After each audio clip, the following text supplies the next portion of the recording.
Good afternoon, guys. I'm sitting here with Bradley McWalter. He is a financial advisor for McWalter Financial and Advisory. He's here today to talk to us about finances and financial planning and about his journey. I think there's a lot that we can learn. Obviously, finance is very important, and being smart with money will help us in all of our endeavors. So Bradley is going to chat to us about that and how we can do that to the best of our ability. So Brad, first if we could just tell us a little bit about what you do and what your job entails, just as a little intro. Well, first of all, Kelsey, thanks so much for having me. It's an honor. What I do as a financial advisor, so I am a certified financial planner, which is a CFP. Basically, I am part of the Financial Planning Institute of South Africa, who is part of a broader institute, international institute. And what we do is we deal with clients' financial portfolios. So what I'll do in essence is I deal with assisting clients reach their financial objectives and securing their wealth.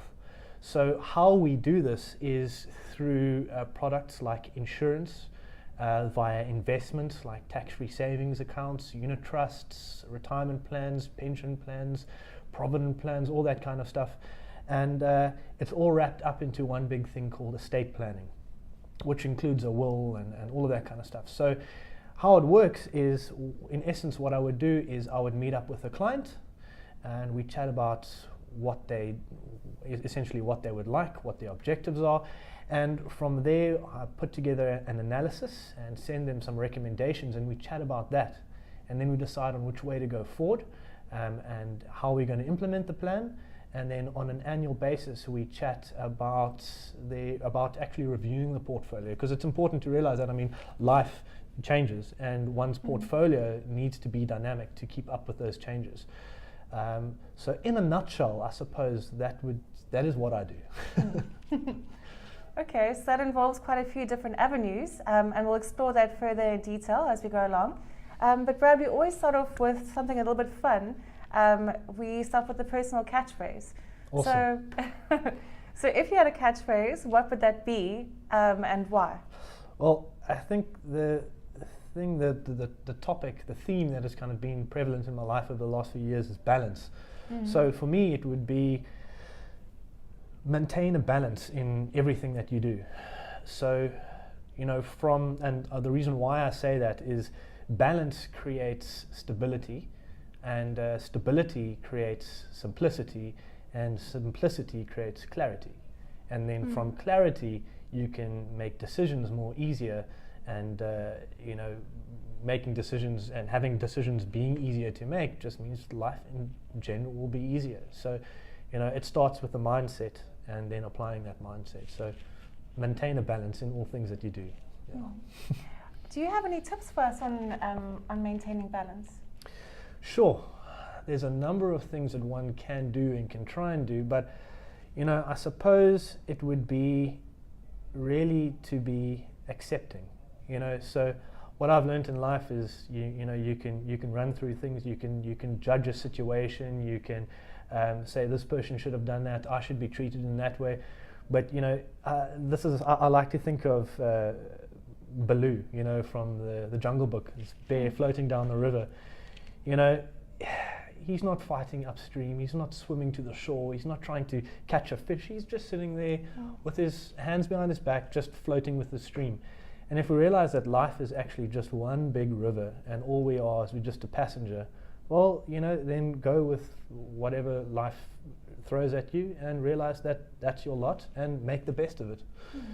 So I think acceptance, that would be probably one of the best ways. You can look at meditating, you can look at self-help, you can look at exercising, all these things, but I think what it ultimately comes down to is acceptance. Yeah. That's some good advice. I think I can relate to having gone through something similar where you just find so much peace when you accept things as they are. Yeah, that's awesome. Yeah, so thank you. That's really good. If I could ask you about your education history, where did you go to school? Did you study anything, and where did you study? So I went to school at Sweet Valley, which is not a storybook, it's actually a real school, and it exists in Berkeley. So that's where I went to junior school. Then after that I went to Saks, Sax, I left in standard 9. I went to Progress College. For me, Sax, at the time, Sax was focused too much on sport, and I generally wanted to, the kind of sports I were doing were not really supported by Sax. I went to a school called Progress College, which is now part of Damlin. And then after that, I went to Cape Tech and I studied an IT diploma. And then I moved on to doing a BTEC in electrical engineering. I worked in the field for a while as a software developer and a satellite antenna technician, actually. Interesting. Yeah, so a very different field. Yeah. I think then in 2012, I moved over to the financial services sector, and I started working with Liberty. And then through Liberty, I studied through PSG. I did a wealth management certificate, which is I think an NQF5 or something like that. And then after that, I went and did a postgraduate diploma in financial planning through the University of Free State. And then the last thing I've done now has been the board exam for the FPI to become a certified financial planner, and I finally have that designation after 500 years of studying.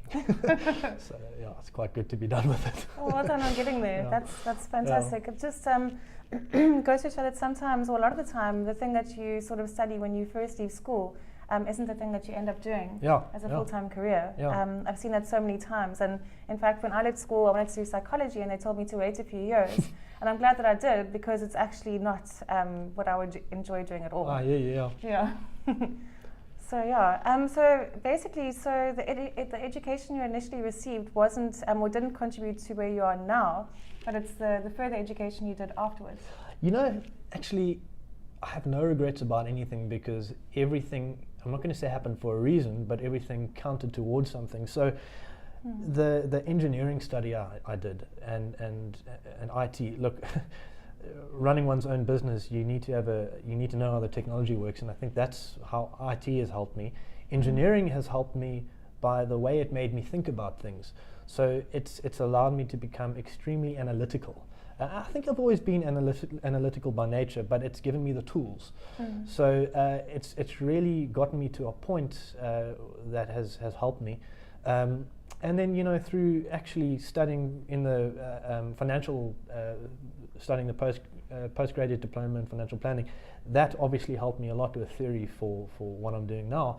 Yes. But I think combining all of it together, the most important thing, what it's taught me is discipline. And that's the main thing out of everything that I've studied. Is it's taught me that to achieve something, one needs to almost religiously apply themselves. So I'd say that if there's one thing that I've taken from all the studying I've done, it's definitely been discipline. Yeah, discipline, they say, is doing something regardless of how you feel. It's you've made a commitment and you follow through regardless of how you feel or whether your views change. If you're committed to that, that's your commitment, and that's discipline. So it's very admirable. Oh, thank you, Kelsey. Cool. So what, in your opinion, is more valuable? Is it theory or practical experience on the job? Good question, and it's actually quite a hot, debatable topic, eh? It is, especially in South Africa. Yeah. I've actually been asked that question so many times. Theory and practical, I think they go actually hand in hand. There's maybe the best way to describe this would be by way of an example. So think of an old man sitting on a chair, and there's a walking stick next to it. So the walking stick is like theory, and the old man is like practice. And while the old man is sitting there, he's not putting in anything to practice, and the theory is completely useless. But the moment he gets up and goes walking somewhere, he can do exactly what he needs to do with practice alone, but it's not going to be efficient, it's not going to be effective without that walking stick. And so, a lot of people will end up accumulating that theory over a long period of time. And I think what studying does is it helps you get that theory much quicker. And in some industries like engineering and like the financial industry, one needs that theory when you go in. You can't go in without that theory. So I definitely think they go hand in hand, and they're both as important. It's just sometimes you can you can go for a long time without the theory and accumulate it, and some instances you need it right up front. That's actually a very good analogy, man in the walking stick. I'm going to remember that. Awesome. So what are some of the industry challenges, especially in your field, and how do you think we can overcome them? Okay, so there are quite a few challenges. I think some of them, or at least the major one I can touch on, is technology. I think the financial industry really tries to do. These companies are big. Okay, you've got your very big financial companies, and they try to do everything in-house, and I think it's a big mistake, actually. Yeah. These companies are exceptionally good at insurance. They're exceptionally good at investments and asset management, but they're not software developers. And so, there's massive changes happening, and we've got a new generation, and we're part of it, and we can see the opportunities, and there's actually nobody's really seizing them.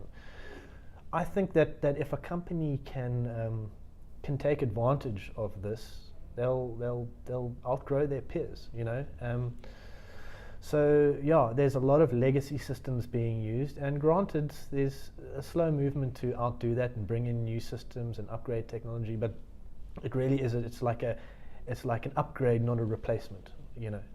So I think it's just it's going to be a few years before we really see anything happening. It's an ongoing battle for me, having come from my technological background and the way I like operating. I've had to restructure my entire business so that I can do it digitally, and it is now a completely digital business.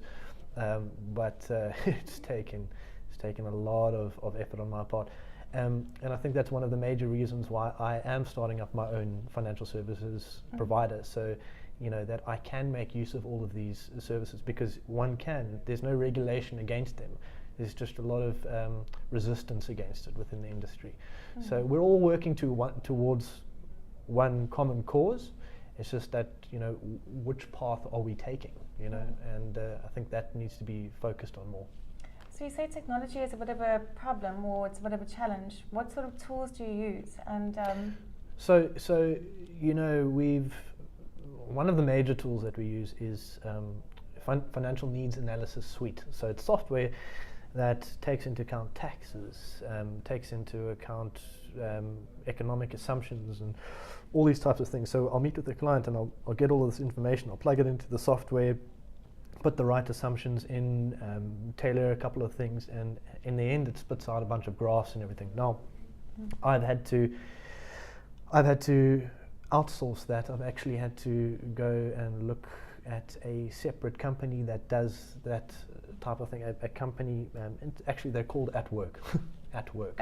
Yeah, and they're a fantastic company in the fact that they really look after their clients, which is financial advisors like myself. But the software that they run is fantastic, and your larger all the larger financial planning companies that I know don't actually, they've got their in-house systems, which are very difficult to operate online. They're often down, they often don't work, there's problems with it, and while all the outcomes and the recommendations are sound and good, it's just a very long way of getting there. So that's the one thing. And the other thing is on the back end. So my servicing team and assistant team, basically the software that is being used is all legacy stuff. So it's, one has to use Internet Explorer. I know.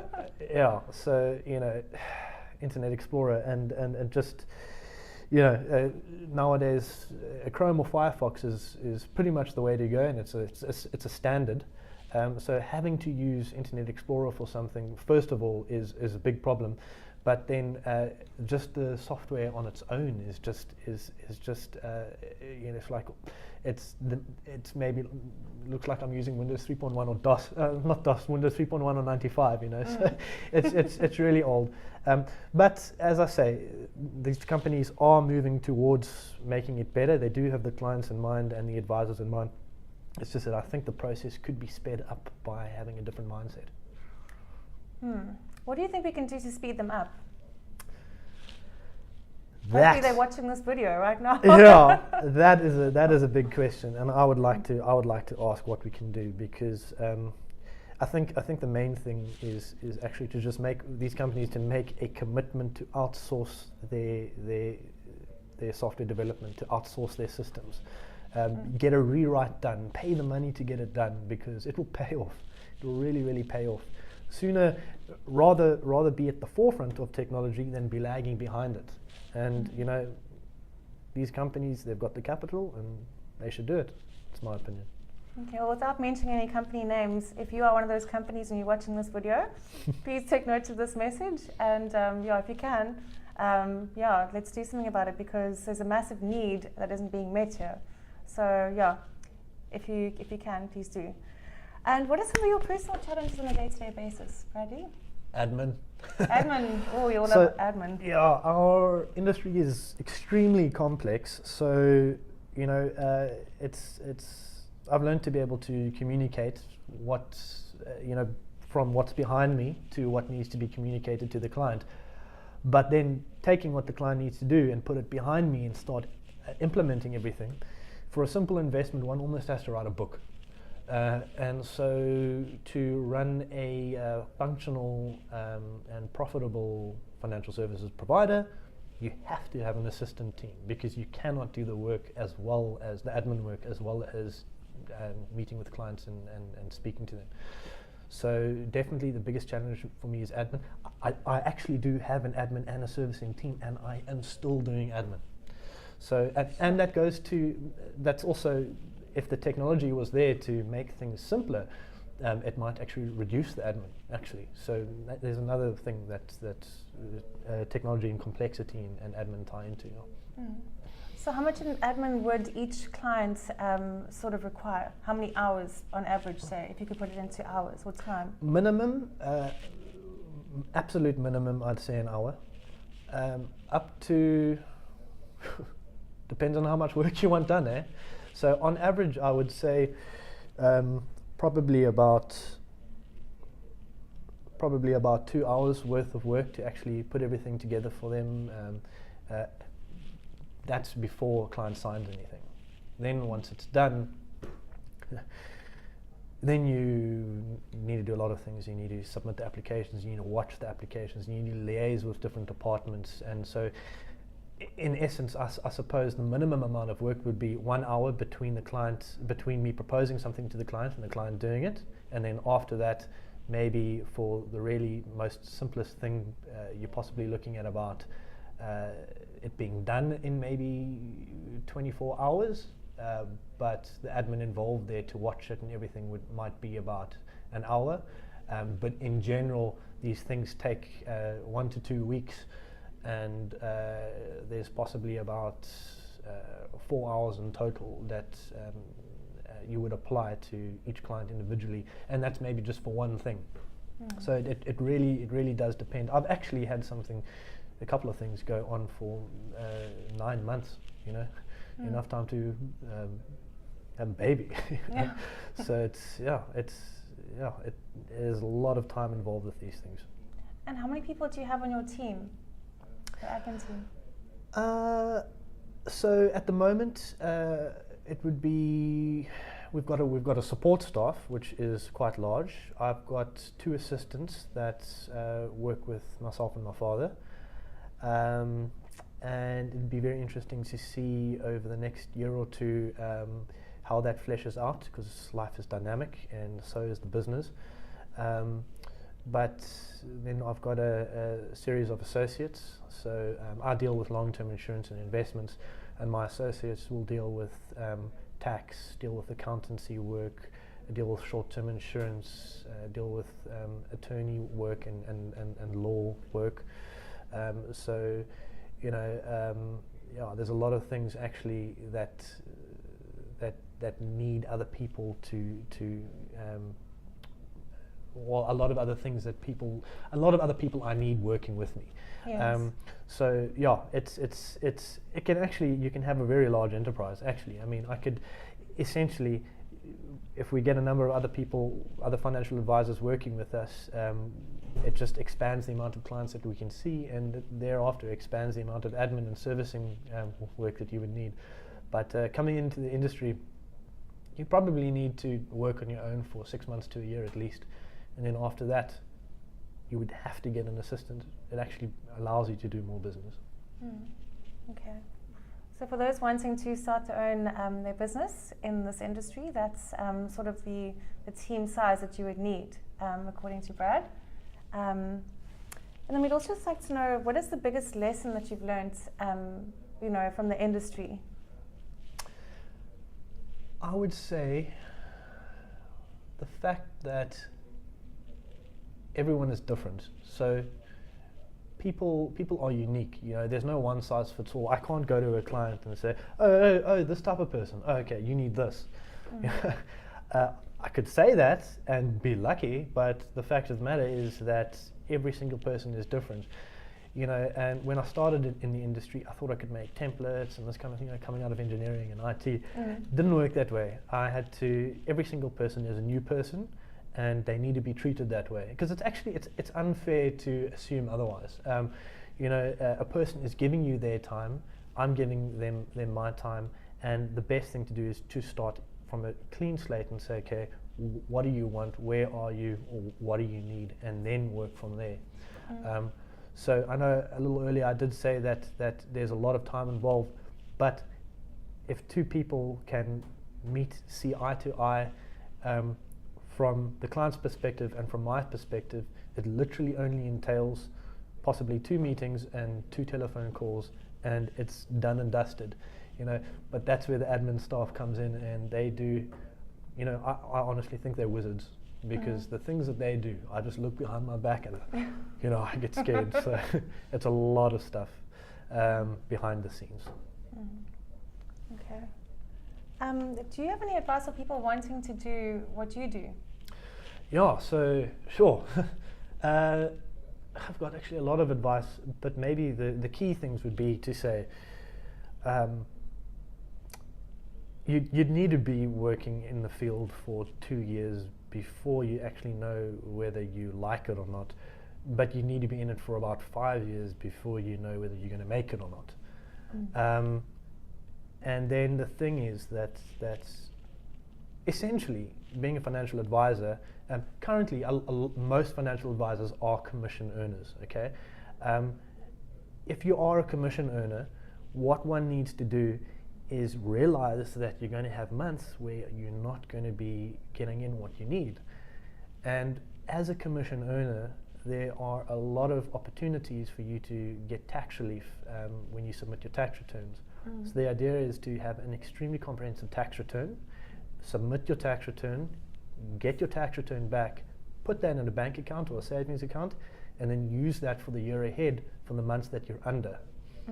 Some good advice. The best piece of advice would be, for a financial advisor, every single client they see, ask for referrals, because that's the thing that's going to let you do business. And after all, you get to choose who you want to ask for referrals from. If you meet somebody that you really don't like, do their business, but don't ask for referrals. Most people that you meet will be people that you've already seen, and so asking for more referrals from them just means you're going to meet more like-minded people, and people that you enjoy sitting with. And so ask for referrals. Those people are going to give you more people, and eventually you'll grow your network, and you'll be able to service them and look after them, and essentially you'll have a book of friends. And the last thing is, the way the industry is going is, legislation is changing. I'm not going to actually go into such a lot of detail about it, but if you want to be long-term in the industry and you want to be successful, you have to get the CFP designation. Otherwise, you're not going to stand out. There's going to be a lot of noise around that. So that's something that takes a number of years' experience. Actually, just working takes a number of years of studying, and one can do that in 5 years. So the idea is that if somebody wants to get into the industry, make sure you submit your tax returns, make sure you ask for referrals, and just from day one start studying. You'll only really start paying for your studies after your second year. So after your second year, you'll know if you want to stay or not. Then once you're in for 5 years, if you've committed that long, you'll make it. And how much do the studies cost overall? Not actually that expensive. To do so if I had the fantastic opportunity of working with Liberty, and Liberty allowed me to study through them. So they paid for my initial studies, which was through PSG, and that was the wealth certificate. That I don't think is too expensive either. I'm not 100% sure. I would assume it is less than 20,000 Rand. That is for about you do 4 subjects over a span of 2 years. Then a postgraduate diploma, that is including books and everything, 25,000 Rand. And you can do that over 2 years or 3 years or 1 year or 4 years. So it's not a costly endeavor when you think about what an investment it is. You know, a lot of other courses out there which you pay through your teeth for. It's true, and the kind of returns you get long term and the rest of your life are, priceless. Exactly. So Brad, if anybody wants to get in touch with you for some, financial planning or advisory, how can they do that? Where can they find you? So my website, so that's McWalter.co.za, and that's Mac without the A, so it's McWalter, McWalter.co.za, and you can also go to our Facebook page, which is facebook.com/McWalter Advice. You can contact us there. Okay, I'll also put that up on the screen, so if you guys are watching now, just look at the bottom, you'll see the web address there. But otherwise, Brad, thank you so much for being on my channel. It's been a pleasure. Thank you, It's been Kelsey. an absolute pleasure. I've learned so much from this, and I'm definitely going to be chatting to Brad afterwards about some financial planning. Cool, look forward to it. Cool, but thanks so much for watching, guys. Ciao, ciao. Ciao.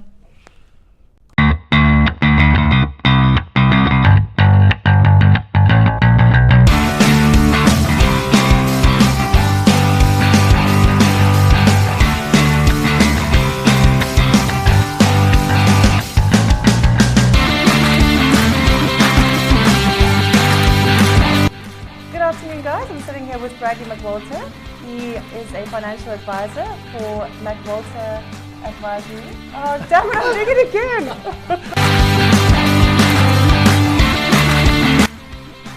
Hello, we're back! I'm totally going to use that in the video. Kelsey, I'm there! Hello!